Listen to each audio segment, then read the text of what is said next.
ሚሚ ባለቤቴና ያንን ነገር ነው ከስልኬ ላይ የወሰዱት። ወስደው እኔ ባላወቅኩት መንገድ ነው ወስደው በቃ ስንደውልልህ ትመጣለህ በሚል ላኩኝ።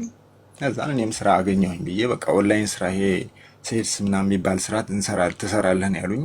ይሄንን ነው እኔ የተረዳሁት እና ተረድቼ ቤት ገባሁ። ቤት ከገባሁ በኋላ ነው እንግዲህ ከ15 ቀን በኋላ ስደውል ሳይ ስልካቸውን አይደውሉልኝም። ደውዬ ቼክ ሳረጋቸው የሚሉኝ ምንድን ነው የሆነ ቪዲዮ ፎቶ እንደወሰዱብኝና በዛ ላይ ያስፈራሩኝ እንደሞከሩ ነው ይዛቱብኝ። በኋላም ያው ያን ቪዲዮን እና ፎቶ እናጠፋለን ብር ታምጣ የሚል ወደ 300 ሺህ ብር ታመጣለህ የሚል ነገር ሲሉኝ እኔ የሰዓቱ ስራ ፈላጊ ነኝ። እንደዛ አይነት ብር ማግኝበት ሁኔታ ውስጥ አልነበርኩኝም። በጣም ግራ ገባኝ። ከዛ በኋላ ነው እንግዲህ ሌላ ቪዲዮ እንደገና ይህን ብር ማታመጣ ከሆነ ሌላ ቪዲዮ እኛ እንሰጣለን፣ ያን ቪዲዮ ሰርተክ ከዛ እናጠፋለን የሚል ነገር አሉኝ። የላኩልኝ ቪዲዮ እኔ ምን እንደሆነም ነገሩን ስለማላቅ ሳላውቅ ሰራሁኝና ላኩላቸው። በኋላ ሁለቱን ቪዲዮ ይዘው እንደገና ሌላ 500 ሺህ ብር አምጣ በሚል ነው አስፈራርተውኝ ምንም ማላቅበት ጉዳይ ውስጥ ገባሁኝ። በቃ ወደኩኝ፣ ራሴን አላቅም። እንደገና ድጋሚ ሲያስፈራሩኝ በጣም ሳትኩኝ፣ ራሴን ወደኩ። በቃ ፓላራይዞን እንዳለ ሰውነቴ ሙሉ ሰውነቴ በድንጋጤ ማለት ነው። ይሄ ከሆነ በኋላ ነው እንግዲህ ህይወቴ በጣም ምስቅልቅል ውስጥ የገባው። በቃ ይሄንን በማስፈራራት በየቀኑ እያስፈራሩኝ ቀጠሉ። ከዛ በኋላ ነው ወደኩኝ። ያው ቤተሰብ ልጆች አሉኝ፣ ሁለት ልጆች፣ ባለቤቴም ነበረች። በዚህ ሁኔታ ውስጥ እያለሁኝ ያው ባለቤቴም ከአቅሟ በላይ ሲሆን እናቴ ተጠርታ ነው እንደገና ተመልሼ ወደ ሐዋሳ ልመጣ የቻልኩት። ወደ ሐዋሳ ስመጣ እናቴ በቅፍ ይዛ ነው የመጣችው፣ ተሸክማ ማለት ይቻላል። ያንን አድርጋ ወደ ቤት ይዛኝ መጣች። ቤት መጥቼ ረጅም ጊዜ ለ2 ዓመት ራሴን አላቅም ነበር። ራሴን ሳትኩኝ። በቃ ራሴን ስቼ ሙሉ ሰውነቴ ፓላራይዝ ሆነ፣ ከላይ ከእጄም እግሬም ሁሉ ነገር ይበቃ። እዛኔ ያው ሕክምናም የተወሰነ አረኩኝ፣ ግን ምንም ለውጥ አላመጣም። ለ2 ዓመት አልጋ ላይ ነበርኩኝ። ለ2 ዓመት ሙሉ ማንንም ምንም አላቅም ነበር። አጋጣሚ ሆኖ ቤተሰቦቼ ደግሞ በሌላ እምነት ውስጥ ነበሩ ያሉት። እንደገና ሌላ ስህተት ነው የተፈጠረብኝ እንደገና። ምክንያቱም ይህንን ነገር አመለጥኩኝ ብዬ ስል እንደገና ደግሞ ወደዚህ ወደ ቤተሰብ ስመጣ ደግሞ የነበሩበት እምነት ሌላ እምነት ነው። የፕሮቴስታንት እምነት ውስጥ ነው ያሉት እነሱ ሁሉም፣ እናቴም ቤተሰቦቼ ሁሉ በዚህ ሁኔታ ውስጥ ሆነው መጣው ስመጣ። ምክንያቱም መጀመሪያም ከዚህ ተጣልቼ የሄድኩት በዚህ የተነሳ ነው። ከእናቴ ጋር ለምን ሆንሽ በሚል ተጣልቼ ነበር የሄድኩት ወደ አዲስ አበባም ሲሄድ እና እንደገና ተመልሼ ስመጣ እነሱ ጋር ነኝ ያለሁት። ከቅዠቴ ስነሳ ከዛ ከ2 ዓመት በኋላ ስነሳ እነሱ ጋር ነው ያለሁት። በኋላ አንገቴ ላይ ክር ተበጥሷል። ብዙ ታሪክ ተፈጥሯል። በቃ ይሄ ሁሉ ነገር ሆኖ አሁን ኦልሬዲ ወደ 5 ዓመት ሆኖኛል እዚህ ከተቀመጥኩ። የትም መሄድ አልቻልኩ። መጨረሻ ላይ ያው ትዳሬም ተበላሸ፣ ተበተነ። ባለቤቴም ወዴት እንደሄደች የማውቀው ነገር የለም። አንዷን ልጄ ብቻ አጠገቤ ነው ያለችው። እሷን ይዤ በአሁን ሰዓት ዊልቸር ላይ ተቀምጬ የተንቀሳቀስኩኝ ነው ያለሁት። ያው 5 ዓመት እንግዲህ አጠር አድርጌ ስናገር ያው የቀረውን ዮሴፍ ይበልጥ ይናገር፣ እሱ ጓደኛዬም ስለሆነ በደንብ ያብራራልክ። እሱ ጊዜ እንዳልሻማ እኔ ብዙም የማብራራት ችግር ስላለብኝ እሱ ያብራራልክ ያለውን ነገር። አሁን ያለሁት በቃ ዊልቸር ላይ በክራንች የተወሰነ የተንቀሳቀስኩ ልግባልና ያብራራል።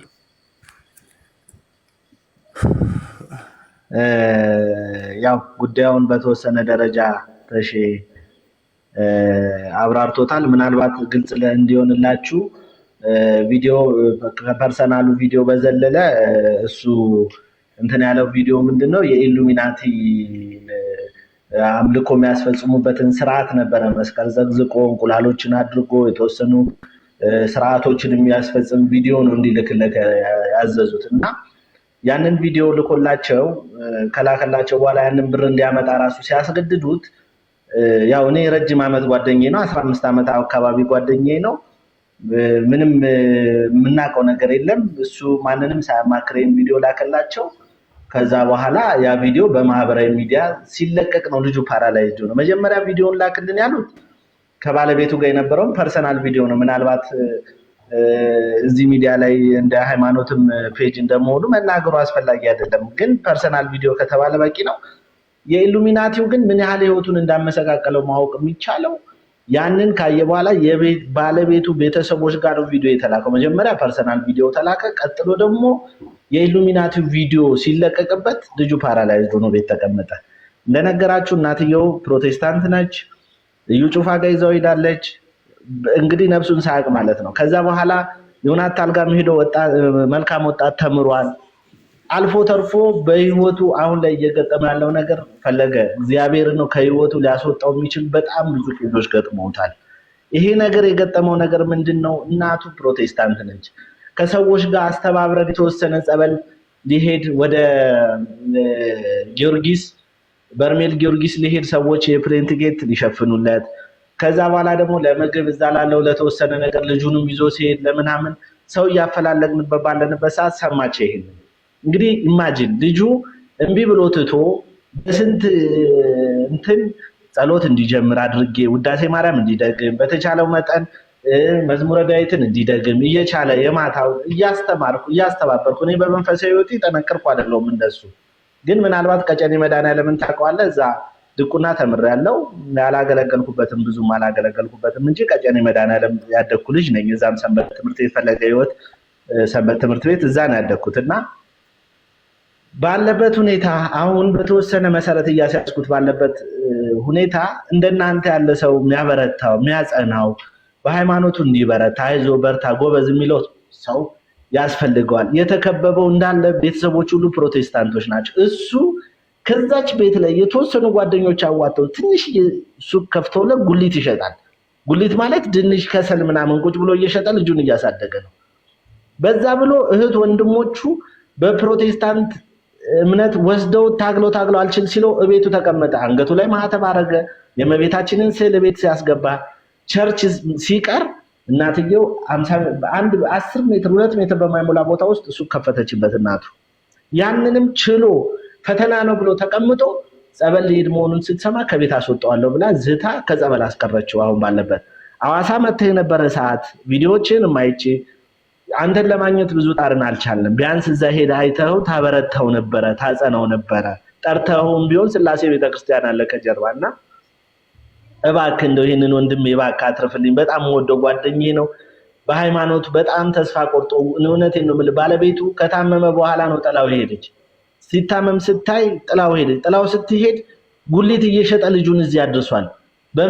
በመንፈሳዊነቱ ኢሉሚናቲ ቪዲዮ ሰርተውበት በዚህ አጋጣሚ ምንም የሚያገናኘው ነገር የለም ከሃይማኖት ጋር ዮኒ ማኛ ገብቶ የልጁን ሁኔታ ተረድቶ ይሄን ቪዲዮ የለቀቁትን ሰዎች ሳድስ ሚዲያ ታውቁት ይሆናል አጥፉ ይሄንን ሚዲያ ፕሮሞሽን እየሰራችሁበት ነው ልጁ ተጸጽቶ ይቅርታ ጠይቋል በይፋ ስለዚህ አጥፉ ተብሎ ሌላ ፕሮሞሽን ይሰሩበት የነበረውን ቪዲዮ አስጠፍቶለታል ገብቶ በዛውም ለሱ ማመስገን እንፈልጋለን እናመሰግናለን በዚህ ጉዳይ ላይ አዘርዋይስ ግን ከዛ በኋላ ያለው በመንፈሳዊ ህይወት ምንም ያገናኘው ስለሌለ ፊዮኒ ምክርን መቀበል አይችልም ሊመክረውም አይችልም ባለበት ደረጃ ከዛ ወደ መንፈሳዊ ህይወቱ ግን ወደ እናንተ መምጣት አለብን መተናል እንግዲህ እኔ ወንድሜ እንድታተርፍልኝ እፈልጋለሁ ፈለገ በጣም ሰው ያስፈልገዋል መንፈሳዊ አባት ያስፈልገዋል በረጅም ዓመት ቅሟል መጠጥ አያውቅም እንጂ ቅሟል ብዙ ዓመት ቅሟል ወደ እመቤቴ የተመለሰው አሁን እመቤቴን ይወዳታል ልጁም እሷም ትወዷለች በነገራችን ላይ የጴንጤ ቸርች ነው ልጁ የምትማር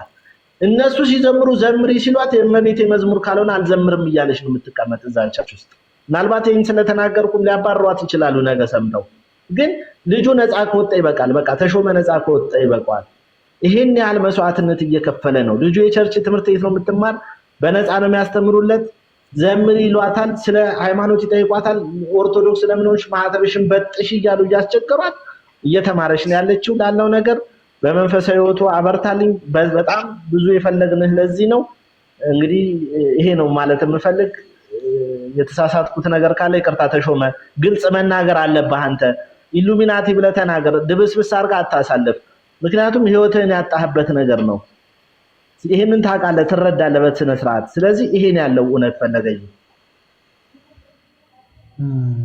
ኦኬ በጣም ነው የማመሰግነው ዮሴፍ በጣም ትልቅ ስራ ነው የሰራው በዚህ አጋጣሚ ተሾመ በስላወቅኩ አንተንም እጅግ በጣም ደስ ብሎኛል በጣም እዚህ ጉዳይ ላይ የአንድ ሰው ሐሳብ ብቻ በነገራችን ላይ በቂ አይደለም በመጀመሪያ ደረጃ ይሄ መልእክት የሚደርሳችሁላችሁ ምናልባት እዚህ ውስጥም ትኖሩ ሊሆን ይችላል የህግ አካላት ከሁሉ በፊት የእናንተ እገዛ ያስፈልገዋል ምክንያቱም እያንዳንዳችን በህይወታችን ላይ አደጋ የሚያደርሱ ወንጀለኞችን በህግ አግባብ ከሰን ያወራናቸውን ሪከርዶች፣ የተለያዩ ነገሮች በህግ አግባብ ወጥተው እነዛም ስልክ ቁጥሮች እነዛም የድምፅ ቅጂዎች በአጠቃላይ ባለቤት ስላላቸው ማለት ነው ባለቤቶቹ በህግ አግባብ ሊጠየቁ ይችላሉ። እና በቻላችሁት አቅም እባካችሁን ትዳሩን እስከሚያጣ ድረስ የገዛ ቤተሰቦቹን እስከሚያጣ ድረስ በማያውቃቸው ሰዎች ህይወቱ የተመሰቃቀለበትን ይህንን ሰው መርዳት የምትችሉ ሰዎች ካላችሁ በህግ አግባብ በልዑል እግዚአብሔር ስም እንድትረዱት እንጠይቃለን። ከዛ በመቀጠል ብዙ ጊዜ ሌላ ቦታ ፕሮሞት ይደረጋል። እኔ አሁን የሆነን ፕሮቴስታንት የሆነን ሰው ማናደድ ማብሸቅ ፈልጌ አይደለም። ወደ ኦርቶዶክስ ቤተክርስቲያን የእስልምና እምነት ተከታይ የሆነ ሰው ጸበል መጠመቅ ፈልጎ ሲመጣ ሂጃባችሁን አውልቁ፣ ጀለቢያችሁን አውልቁና ጣሉ የሚል አንድም ካህን፣ አንድም ዲያቆን፣ አንድም ምዕመን የለም። ለምን መሰላችሁ? እኛ ክርስቲያኖች በቤተ ክርስቲያናችን ውስጥ ስሙ የሚጠራው ስሙ ከስም ሁሉ በላይ የሆነው ክርስቶስ ኢየሱስ እንኳን ጨርቅን አይደለም ማንነትን እንደሚለውጥ ስለምናምን ማንንም ሰው እንዲያደርግ ብለን አናስጨንቅም። ኦርቶዶክሳውያን እዛኛው ቤት እንዲህ እንደሚደረግ ግልጽ ነው፣ እሙን ነው። ፕሊስ እባካችሁ እንደዚህ የምታደርጉ ፕሮቴስታንት የሆናችሁ እህት ወንድሞች፣ እንደዚህ የምታደርጉን ያልኩት እባካችሁ በሰው ህይወት አትቀልዱ። ማህተብን በጥስ፣ አለበለዚያ ትራባለህ፣ አለበለዚያ ትጠማለህ፣ አለበለዚያ እንዲህ እናደርግብሃለን፣ ከቤት እናባረርሃለን፣ አለበለዚያ እንዲህ አይነት ነገር እንዘጋብሃለን ነው የምትሉ። እባካችሁ እንደዚህ አታደርጉ። ማንም ሰው ሊያደርግ አይገባም እንደዚህ አይነት ነገር። ኦርቶዶክስ የሆናችሁ ሰዎች እንደዚህ የምታደርጉ ካላችሁ እንደዚህ አታደርጉ ፕሊስ። የሆነ ሰው ፕሮቴስታንት ሊሆን ሲል ከቤት እናስወጣሃለን፣ ይሄን የምትበለውን ነገር እናቆማለን፣ እናግድብሃለን፣ የሆነ ነገር ጨቀኑን ጨለማ እናደርግብሃለን ምናምን አትበሉ ባካችሁ ፕሊስ አትበሉ። እንደዚህ የምትሉ ሰዎች ካላችሁ እንደዚህ አትበሉ። ሰዎችን ቤት እንዲያድሩ በመፍቀድ የዕለት እንጀራቸውን በመስጠት አይደለም፣ በክርስቶስ ኢየሱስ እንዲያምኑ የምናደርገው። ሐዋርያት እንደሰበኩት ብርና ወርቅ ሳይዙ ሐዋርያት በዓለም ሁሉ ዞሮ የክርስቶስ ኢየሱስን ወንጌል ሰብከዋል። ስለዚህ እኛም ክርስቶስን የምንሰብክ ሰዎች ከማቴሪያል ወጥተን ቃሉ ላይ ፎከስ ብናደርግ መልካም። ተሺ ወንድማችን የሆነውን ነገር ሁላችሁም ሰምታችኋል። የተፈጠረው ነገር እጅግ በጣም ስላስደነገጠው ሰውነቱ ፓራላይዝ እስከመሆን ድረስ ደርሷል። ፓራላይዝ እስከመሆን ድረስ ደርሷል። አንዲት ሴት ልጅ ብቻ ነች ያለችው። ይሄንን ወንድማችንን ልንረዳው አይገባም? ክርስቲያኖች ልንረዳው ይገባል። በመጀመሪያ ደረጃ ተሼ በቻልኩ አቅም እኔ በእምነትህ እንድትጸና እጅግ በጣም በጣም በጣም በጣም እመክራለሁ። ሲቀጥል ሰው እንደ እምነቱ ይፈወሳል። ሰው እንደ እምነቱ ፈውስን ያገኛል። ማቴዎስ ወንጌል ምዕራፍ 9 ላይ ያች የክርስቶስ ኢየሱስን የልብሱን ዘርፍ የነካችው ሴት የልብሱን ዘርፍ ነክታ የዳነችው በነጋችን ላይ ጨርቁን ስለነካች ነው እንዴ? ተወዳጆች ጨርቁን ስለነካች ነው እንዴ? መልሱልኝ። ጨርቁን ስለነካች ነው? አይደለም። ጨርቁን ስለነካች ሳይሆን በእምነት ጨርቁን ስለነካች ነው። እንዲሁ ጨርቁን ስለነካች ብቻ ተፈወሰች። እንዲሁም ጨርቁ የነካቸው ብዙዎች ነበሩ። ምክንያቱም ጌታችን ኢየሱስ የነበረበት ቦታ በራሱ የገበያ ቦታ ነበረ። እንዲሁ ዝም ብላችሁ ጸበል ቦታ ሄዳችሁ ጸበል የምትጠመቁ ሰዎች ፕሊስ አትልፉ ባካችሁ። እንዲሁ ዝም ብላችሁ ገዳም ስለጨነቃችሁ እንትን ልሂድ ብላችሁ የምትሄዱ ሰዎች በመጀመሪያ የሚቀድም ነገር አለ። ያ ደግሞ በእምነት መጓዝ ነው። በቃ የሆነ ገዳም ልሂድ እግዚአብሔር አምላክ ፈውስን ይሰጠኛል ብላችሁ አምናችሁ ተጓዙ። ወደ ክርስቶስ መቅደስ ልቅረብ ክርስቶስ በካህናቱ በኩል አድሮ ይፈውሰኛል ብላችሁ አምናችሁ ቅረቡ። ማቴዎስ 9 ላይ የነበረችው ያቺ ሴት 12 ዓመት ነው ደም ሲፈሳት የነበረች። 12 ዓመት ኢማጂን፣ 12 ዓመት ሳይቋረጥ ደም መፍሰስ ማለት በጣም ከባድ ነገር። 12 ዓመት ደም ሲፈሳት የነበረች ያቺ ሴት በእምነት ነው ወደ ክርስቶስ ኢየሱስ የቀረበችው፣ በእምነት። እናም የቀሚሱን ጫፍ ነካች፣ የልብሱን ዘርፍ በነካች ጊዜ ክርስቶስ ኃይል ከኔ ወጥቷል አለ። እናም ወደ እርሷ ዘወር ብሎ በጣም ደስ የሚል ቃልን ተናገራት። ልጄ ሆይ እምነትሽ አድኖሻል አላት። እምነትሽ ምን ብሎሻል? እምነትሽ አድኖሻል።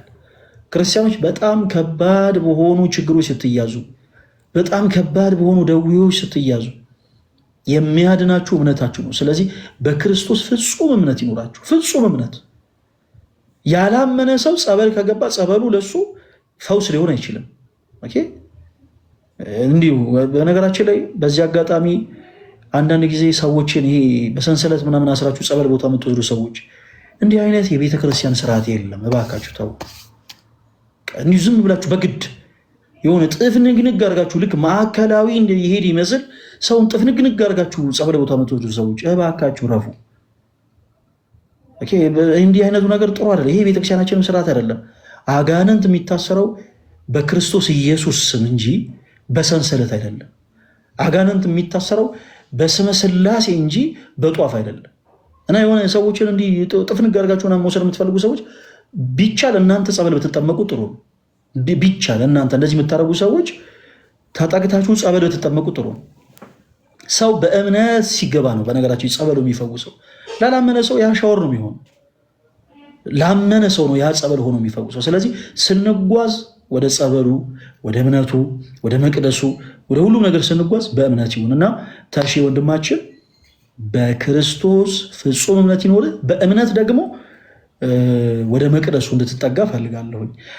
እንዴት እናደርጋለን? ሁሉም ነገር ሚዲያ ላይ አይወራም።